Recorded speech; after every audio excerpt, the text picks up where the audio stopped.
Pada bab 4 ini kita akan membahas mengenai pelaksanaan kegiatan dalam rangka percepatan penurunan stunting di desa. Jadi pada bab 4 kita akan fokus dengan bagaimana peserta mengetahui penyedia layanan beserta layanannya pada program penurunan stunting di desa. Nah, sebelumnya di bab 1 sudah dijelaskan, bab 2 dan bab 3 sudah berulang disampaikan mengenai sasaran stunting ada 5 sasaran prioritas dan di sini kita harus juga mengetahui KPM diharapkan mengetahui penyedia layanan itu siapa aja, apa saja dan apa saja layanan yang harus diterima oleh tiap sasaran tersebut. Nah, Bapak Ibu semuanya,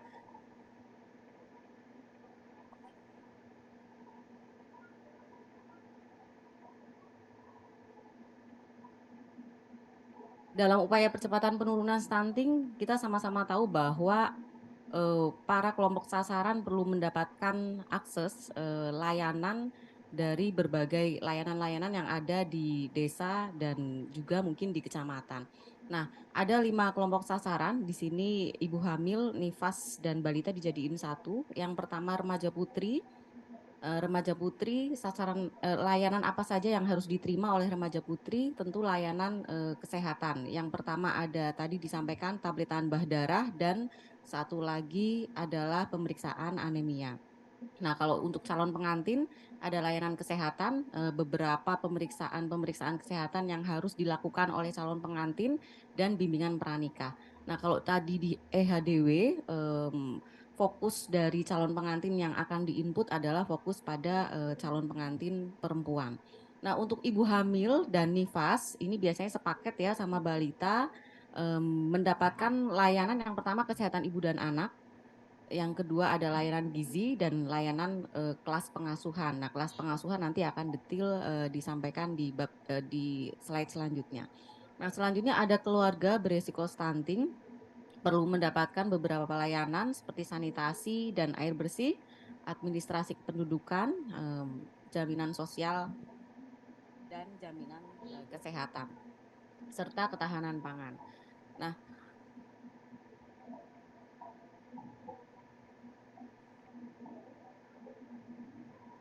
untuk sasaran yang pertama adalah remaja putri. Layanan kesehatan apa saja yang harus diterima oleh remaja putri?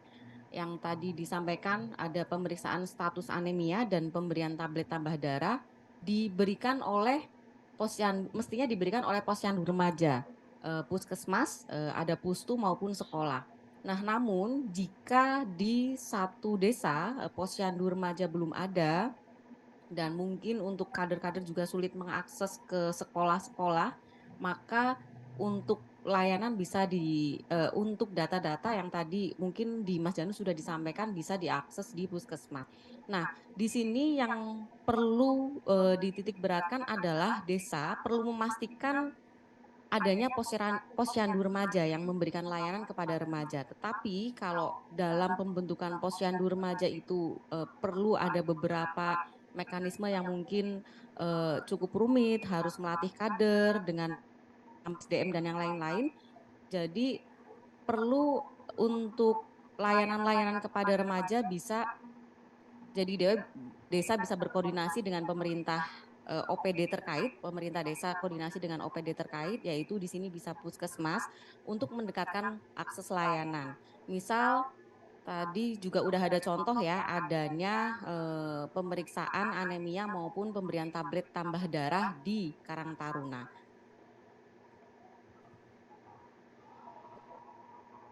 Untuk layanan calon pengantin. Nah, untuk calon pengantin sendiri ada 2 layanan yang harus diterima oleh calon pengantin. Yang pertama pemeriksaan kesehatan, yang kedua bimbingan pranikah. Nah, untuk pemeriksaan kesehatan ini bisa dilakukan di puskesmas. Ada beberapa pemeriksaan kesehatan yang harus dijalani oleh calon pengantin perempuan. Yang pertama tes kesehatan. Nah, di situ sudah sangat lengkap ya dari golongan darah, periksa darahnya, HB-nya di sini, urin, gula darah dan yang lain-lain.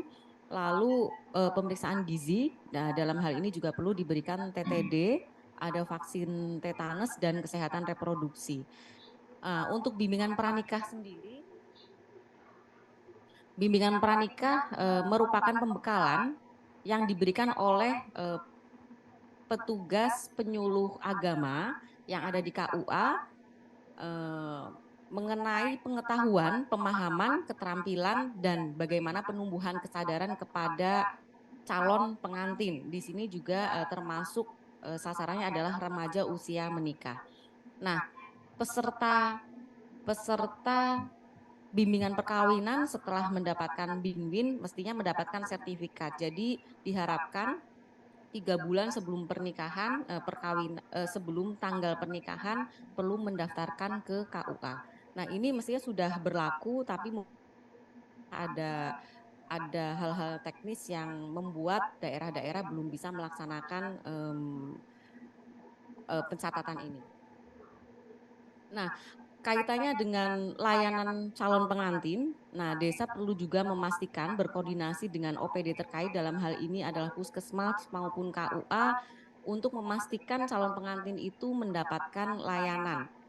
Seperti misal kalau misalnya di sini sudah ada nih data data calon pengantin yang didapatkan oleh KPM. KPM, lalu KPM ngecek apakah calon pengantin itu sudah, mendapatkan layanan. Nah, kalau misalnya belum, ternyata beberapa hasil pemantauan belum mendapatkan, layanan, maka pemerintah desa perlu memastikan bahwa puskesmas juga memberikan layanan dan KUA juga ada layanan mengenai bimbingan, perkawinan. Nah, yang selanjutnya ada kesehatan ibu dan anak, dan konseling gizi untuk, sasaran pada ibu hamil dan anak 0 sampai 59 bulan atau balita. Yang pertama untuk ibu hamil dan nifas, jadi ada beberapa layanan kesehatan yang perlu didapatkan oleh ibu hamil, pengukuran berut be berat badan, tinggi badan, tekanan darah, termasuk dalam hal ini juga pemberian TTD, status gizi, ada konseling gizi dan kelas ibu hamil. Nah, selanjutnya ada pula untuk ibu nifas itu ada konseling, IMD, inisiasi menyusui dini, dan ASI eksklusif serta gizi, dan yang paling penting adalah, ibu nifas juga harus mendapatkan KB, pemeriksaan kesehatan secara umum, ada perawatan payudara dan pemberian vitamin A. Nah, harapannya, semua layanan tersebut di dapil dan ibu nifas. Serta kalau untuk anak umur 0 sampai 59 bulan atau anak-anak balita, itu mendapatkan beberapa layanan. Yang pertama penimbangan berat badan, pengukuran tinggi badan, pemeriksaan kesehatan untuk anaknya sendiri, imunisasi dan deteksi tubuh kembang. Nah, untuk penyuluhan dan konseling diberikannya kepada orang tua atau pengasuh dari anak balita tersebut. Nah, layanan ini didapatkan di mana? Eee, Tadi untuk KIA dan untuk layanan KIA dan konseling gizi bisa diberikan di layanan-layanan yang ada di Posyandu, di sini ada Polindes, Poskesdes, ada Puskesmas dan ada Pustu. Tapi diutamakan, fokusnya kita ada di Posyandu karena memang ada penggabungan dari Polindes, Pustu, Poskesdes menjadi satu kesatuan yaitu Posyandu. Nah, selanjutnya, kita juga ada kelas pengasuhan yang perlu didapatkan oleh, orang tua atau pengasuh dari anak-anak balita, atau anak di bawah 0 sampai 59 bulan. Ada 3 jenis kelas pengasuhan yang sudah ada di, masyarakat kita. Yang pertama ada BKB, Bina Keluarga Balita, ada pula kelas pengasuhan yang ada di Posyandu, dan ada pendidikan anak usia dini atau PAUD. Nah, ada ketiganya ini melakukan kelas pengasuhan, sama-sama melakukan kelas pengasuhan, tetapi pengelolaannya, di masing-masing OPD yang, mengindukinya, OPD induknya. Nah, ini contoh kalau di PKB sasarannya itu ada ibu hamil atau orang tua dari balita. Jadi balita, dari anak 0 sampai 59 bulan, tapi yang menyelenggarakan di BKB tersebut diselenggarakan oleh OPDKB. Nah, waktunya dilaksanakan 1 sampai 2 kali sebulan, di tempat yang tentunya mudah diakses dan pelaksana kegiatannya adalah kader KB dengan bimbingan dari PLKB, petugas lapangan keluarga berencana atau PKB, petugas keluarga berencana. Nah, ini adalah kelas pengasuhan di bawah OPD KB, di bawah organisasi pemerintah daerah, perangkat daerah dari Dinas KB. Nah, kalau untuk Posyandu sendiri, di Posyandu itu ada kelas pengasuhan juga. Tentunya ini yang banyak jadi pertanyaan ya, sebenarnya kalau kelas pengasuhan itu kalau di Posyandu maupun di PAUD itu diberikan kepada siapa? Nah, diberikan kepada orang tua atau pengasuh balita, ibu hamil dan pasangan usia subur. Jadi bukan anak-anaknya, mosok anak 0 sampai 59 bulan itu dikasih kelas pengasuhan, jadi nanti mereka malahan bengong juga ya. Nah, jadi diberikannya kepada orang tua dari anak balita tersebut. Nah, kalau di Posyandu, kegiatan ini diberikan di sistem 5 meja yang ada di pelaksanaan kegiatan Posyandu pada meja keempat. Jadi di situ ada meja keempat, ada meja penyuluhan yang diberikan kepada oleh kader Posyandu. Nah, penanggung jawabnya adalah Dinkes, dalam hal ini adalah Puskesmas, akan memantau kegiatan kelas pengasuhan juga yang ada di Posyandu. Lalu di sini juga dipantau oleh pemerintah desa karena Posyandu juga bagian daripada LKD. Selanjutnya ada waktu pelaksanaan kegiatan di Posyandu bisa 1 kali sebulan saat pelaksanaan hari buka Posyandu. Nah, kegiatannya tentunya dilaksanakan di Posyandu dan yang melaksanakan kelas pengasuhan di Posyandu sendiri adalah kader-kader Posyandu di Posyandu tersebut. Tentunya dengan bimbingan dari petugas kesehatan yang saat itu hadir mendampingi para kader. Nah, selanjutnya ada PAUD, pendidikan anak usia dini. Nah, di sini untuk PAUD sendiri memang PAUD pelaksanaan pendidikannya untuk kepada anak-anak ya usia 3 sampai 6 tahun. Tetapi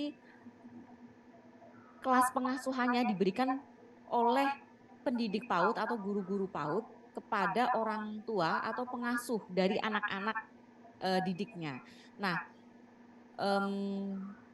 untuk PAUD sendiri di bawah tanggung jawab Dinas Pendidikan dan pelaksanaannya sesuai dengan kesepakatan biasanya sebulan sekali dan dilaksanakan di PAUD itu. Biasanya dilaksanakan di PAUD itu daripada kadang sesuai dengan kesepakatan atau sambil ngariung di beberapa tempat biasanya dilaksanakan untuk kelas pengasuhan di PAUD kesepakatan antara pendidik dengan orang tua dari anak-anak PAUD tersebut.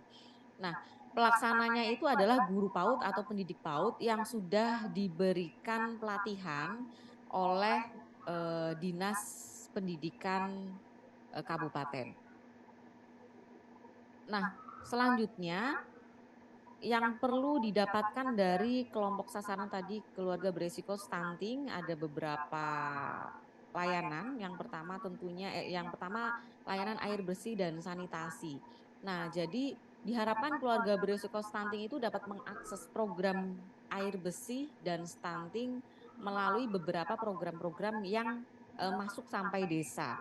Nah, eh, ada kegiatan untuk menyelenggarakan air bersih dan sanitasi berdasarkan Permendes terbaru nomor 7 tahun 2023, yaitu prioritas penggunaan dana desa untuk 2024 menggantikan nomor 8 tahun 2022. Nah, jadi untuk bisa mengakses layanan air bersih dan sanitasi bisa menggunakan dana desa. Nah, selanjutnya ada sanitasi total berbasis masyarakat. STBM ini merupakan pendekatan untuk mengubah perilaku-perilaku masyarakat agar bisa lebih higienis dan melakukan sanitasi melalui pemberdayaan masyarakat dengan cara memicu perubahan perilaku. Jadi di situ misal cuci tangan pakai sabun, lalu membuang sampah pada tempatnya, menggunakan hand sanitizer. Jadi melakukan kegiatan-kegiatan yang dilakukan secara berkesinambungan dan dilaksanakan secara bersama-sama di kelompok masyarakat. Nah, untuk program STBM dilaksanakan oleh Dinas Kesehatan sebagai OPD yang bertanggung jawab pada program STBM. Kalau di masyarakat langsung di eh, penanggung jawabnya adalah puskesmas. Nah, itu Bapak Ibu untuk bisa mengajukan kepada puskesmas, misal ada di fasilitas-fasilitas umum belum ada tempat cuci tangan, belum ada sabun, itu bisa mengajukan ke puskesmas terkait untuk menganggarkan STBM tersebut. Nah, selanjutnya program penyediaan air minum berbasis masyarakat atau PAMSIMAS di daerah mendapatkan jangkauan program tersebut. Nah, ada pertanyaan mungkin dari Bapak Ibu bagaimana cara mengakses air bersih dan sanitasi jika ternyata di satu desa itu kesulitan. Bapak Ibu bisa menyampaikan atau melaporkan kepada pemerintah desa terkait. Nah, selanjutnya untuk layanan kepada kelompok-kelompok berisiko juga, kelompok berisiko stunting ada administrasi kependudukan. Bagaimana keluarga stunting itu tentu harus memiliki dokumen administrasi seperti administrasi kependudukan, ada KK, ada KTP, ada akte kelahiran, supaya bisa mengakses program-program dari pemerintah, baik jaminan sosial maupun jaminan-jaminan kesehatan yang harus didapatkan oleh keluarga berisiko stunting. Nah, selanjutnya tugas desa adalah memastikan warganya memiliki dokumen administrasi kependudukan tersebut. Jika misal ada anak baru lahir ternyata belum memiliki akte kelahiran dan belum masuk ke KK baru, maka desa harus memastikan anak tersebut sudah bisa mendapatkan dokumen administrasi yang bersangkutan. Nah, selanjutnya tugas KPM sendiri bertugas untuk membantu proses bagaimana kelompok sasaran tersebut membuat dokumen administrasi kependudukan dari mungkin ngurus dari RT RW desa, membantu prosesnya ya sampai ke Dukcapil. Nah, Bapak Ibu semuanya, ini ada jaminan sosial dan jaminan kesehatan yang perlu didapatkan oleh kelompok berisiko stunting. Yang pertama, jadi ini bisa didapatkan ada beberapa jenis jaminan sosial maupun jaminan kesehatan yang ada di masyarakat kita. Mungkin bisa jadi satu sasaran bisa mendapatkan salah satu dari ini atau keduanya tentunya ada masing-masing ada persyaratannya. Nah, misal yang pertama bisa mengakses ada program keluarga harapan yang bisa diakses di masyarakat, yaitu program pemberian bantuan sosial bersyarat pada keluarga miskin dan rentan. Nah, pada PKH ini juga ada komponen kesehatan yang memang dikhususkan untuk membantu program percepatan penurunan stunting. Nah, kalau untuk di komponen kesehatan PKH itu memberikan layanan kepada ibu hamil dan nifas dan anak umur 0 sampai 59 bulan. Beberapa layanan tentunya menyesuaikan dengan layanan-layanan yang harus diterima pada tiap kelompok sasaran tersebut. Nah, selanjutnya ada pula masih dalam satu bagian di programnya Kementerian Sosial, ada BPNT, Bantuan Pangan Non Tunai, merupakan bantuan sosial pangan yang disalurkan dalam bentuk non tunai atau uang elektronik dari pemerintah kepada kelompok penerima manfaat. Setiap bulannya hanya untuk membeli pangan. Jadi benar-benar fokus untuk membeli pangan. Nah, ini tentunya sebagai kelompok sasaran prioritas dalam hal ini bisa mengajukan untuk pemberian PMT dalam hal ini. Nah, selanjutnya bantuan langsung tunai dana desa BLTDD merupakan bantuan langsung tunai yang bersumber dari dana desa yang diberikan kepada keluarga penerima manfaat di desa yang memenuhi kriteria tertentu. Adapun kalau kriterianya bisa langsung dilihat di pedoman mekanisme bantuan langsung tunai dana desa. Nah, untuk BLTDD di bawah daripada tanggung jawab dari pemerintah Kemendes, di bawah dari Kemendes ya, pemerintah desa. Selanjutnya ada PBI, penerima bantuan iuran jaminan kesehatan yang merupakan programnya BPJS Kesehatan, yaitu peserta jaminan kesehatan. Ini diberikan kepada peserta Jamkes yang sudah tentunya sudah mendaftarkan BPJS Kesehatan bagi fakir miskin dan orang tidak mampu. Dan iurannya mereka oleh pemerintah. Jadi iuran peserta tersebut, peserta Jamkes yang fakir miskin dan orang tidak mampu dibayar oleh pemerintah sebagai sebagai peserta program jaminan kesehatan. Nah, selanjutnya eh, ada satu ada lagi layanan yang perlu diberikan kepada keluarga berisiko stunting adalah asupan gizi. Nah, dalam hal ini berkaitan dengan ketahanan pangan. Untuk mendukung asupan gizi pada kelompok sasaran, kita semuanya perlu di desa perlu menguatkan ketahanan pangan dengan memberikan salah satunya adalah pemberian makanan tambahan.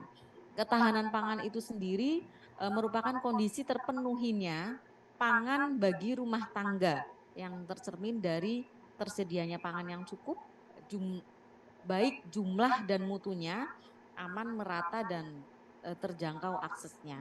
Nah, untuk ketahanan pangan dimulai dari keluarga, dipastikan bahwa keluarga, terutama keluarga sasaran ya, memastikan adanya ketersediaan pangan, jadi pangannya tuh tersedia, aksesnya juga mudah terjangkau dan pemanfaatan pangan atau bagaimana melakukan mengkonsumsinya. Jadi di sini lebih kepada pembuatan pangannya itu seperti apa. Seperti contoh kalau pemanfaatan pangan sudah ada nih, misal ini contoh ada telur bebek nih, contoh telur bebek di daerah Brebes. Daerah Brebes itu ternyata prevalensinya masih tinggi ya. Nah, tapi bebek itu perlu juga dimanfaatkan untuk mungkin direbus atau dibikin olahan-olahan yang bisa diberikan kepada balita, kepada anak atau kepada ibu hamil. Nah, bagaimana bisa para kelompok sasaran tersebut bisa mendapatkan mengkonsumsi pangan yang tanaman pangan lokal. Nah, tanaman pangan lokal atau pangan-pangan yang dari lokal dari wilayah tersebut. Nah, selanjutnya ada pemanfaatan, oh, jadi dari ketahanan pangan itu, dari ketahanan pangan keluarga, ada beberapa hal yang perlu menjadi titik berat, yaitu yang pertama adanya pemanfaatan pekarangan dengan 3K. Ada pemanfaatan kolam, kandang maupun kebun, baik di sini untuk support protein hewani maupun protein nabati. Selanjutnya memastikan adanya tanaman pangan lokal yang diolah sesuai dengan semestinya ya. Jadi seperti tadi kayak misalnya ada daun kelor diolah menjadi PMT bagi balita atau bagi ibu hamil. Nah, selanjutnya pula perlu memastikan pengembangan kegiatan ekonomi produktif untuk keluarga dan meningkatkan stok pangan bagi keluarga. Nah, untuk PMT sendiri itu ada dua jenis. Yang pertama ada pemberian makanan penyuluhan dan PMT untuk pemulihan.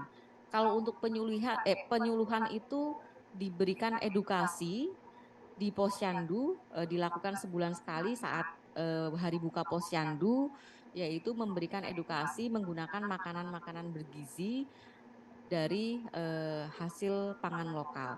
Nah, untuk PMT pemulihan yaitu untuk mencegah dan mengatasi. Jadi kalau misalnya sudah terdeteksi anak itu sudah 1 bulan, mungkin 1-2 bulan tidak tidak naik tinggi badannya, panjangnya dan berat badannya, itu juga bisa diberikan PMT pemulihan karena itu untuk mencegah dan juga mengatasi kalau sudah terjadi masalah gizi. Nah, pemberian PMT pemulihan perlu baik pemulihan maupun penyuluhan ya, perlu juga sesuai dengan petunjuk kesehatan. Beberapa daerah kemarin ada yang laporan kalau di Posyandu ternyata ada PMT misal contohnya, kemasan-kemasan kayak wafer yang 1.000-an atau kemasan-kemasan yang, biskuit-biskuit yang 1.000-an. Nah, kita mengupayakan agar PMT ini diberikan dari, hasil pangan lokal. Nah, untuk PMT diberikan kepada ibu hamil, dan resti maupun kek dan kepada, balita dengan beberapa prinsip. Yang pertama, untuk menunya, menu apa saja dan waktu pemberiannya diberikan sesuai dengan petunjuk ahli gizi. Di sini ada ahli gizi atau tenaga kesehatan dari puskesmas yang mendampingi posyandu perlu mendapatkan petunjuk dari, mereka-mereka untuk pewaktuan pemberian dan menunya apa saja. Selanjutnya, PMT ini diberikan di posyandu atau di fasilitas pelayanan kesehatan, ada puskesmas, mungkin di pustu dan yang lain-lain. Ada pula bisa diberikan di kelas ibu balita atau bisa jadi diberikan, secara melalui kunjungan rumah, baik kunjungan rumah oleh kader, tenaga kesehatan dan, mitra lain. Nah, saat memberikan PMT juga perlu diberikan edukasi, bisa jadi dalam bentuk demo memasak, ada penyuluhan-penyuluhan atau konseling kepada, kelompok sasaran prioritas. Saya akan menyampaikan juga beberapa daftar pertanyaan yang sering muncul pada bab ini. Yang pertama, tadi kalau ada masalah sanitasi nih dan air bersih, kira-kira kita bisa mengajukan kemana dan minta bantuan ke siapa. Jadi kita akan fokus karena di sini adalah bagian daripada desa, kita bisa melaporkan ke Pemdes. Nah, Pemdes itu nanti yang akan bisa melakukan advokasi apakah mau menggunakan dana desa atau menggunakan program sanitasi yang lainnya.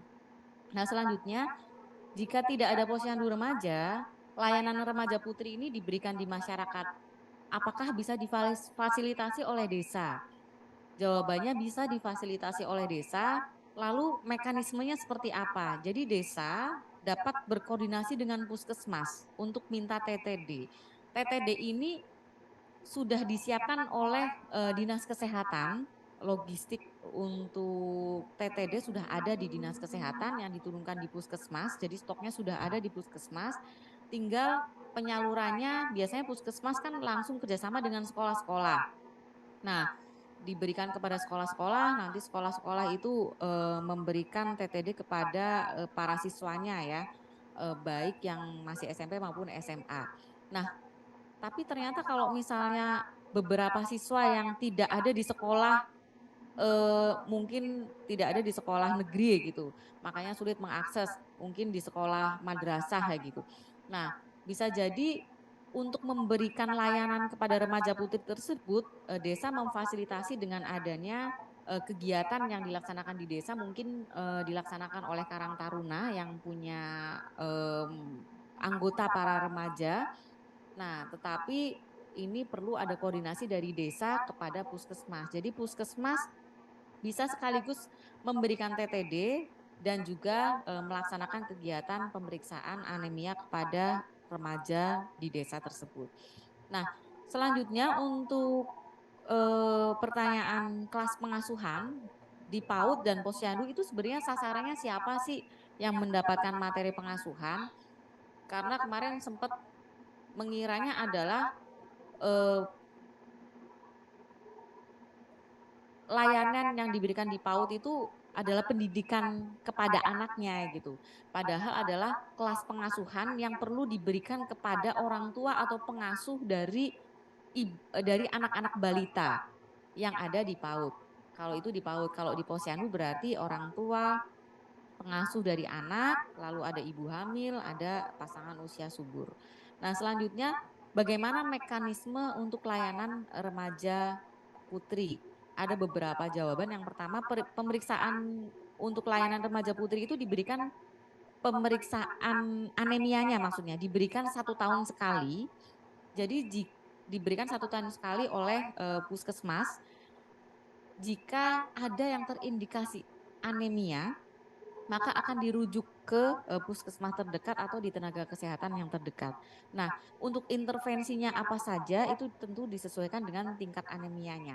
Nah, ini pemeriksaan bisa diberikan di sekolah atau tadi jika ternyata ada beberapa kelompok remaja putri yang tidak terjangkau melalui sekolah bisa difasilitasi oleh pemerintah desa untuk mengadakan pemeriksaan anemia maupun pemberian TTD yang difasilitasi oleh puskesmas.